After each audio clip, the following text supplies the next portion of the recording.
জয় মা তারা, জয় গুরু বামদেব। হৃষ্টভঙ্গ যোগ, সিংহ লগ্নে যদি রাহু ও শনি অবস্থান করে তখন বালক রাজা হয়।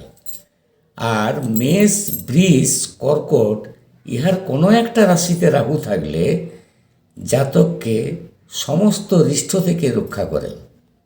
শনি স্বক্ষেত্র বা উচ্চ রাশিতে অথবা বৃহস্পতির ক্ষেত্রে থাকিয়া যদি লগ্নে অবস্থান করে তখন জাতককে সমস্ত রিষ্ট নষ্ট করিয়া একটা দেশ বা নগরের আধিপত্য লাভ করতে পারে।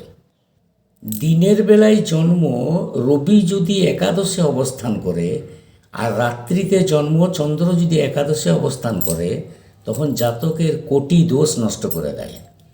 তোমাদের পাশে আছি, সকলে ভালো থেকো। আমার ভিডিও ভালো লাগলে পাশে দেখো। রাধা রাধা।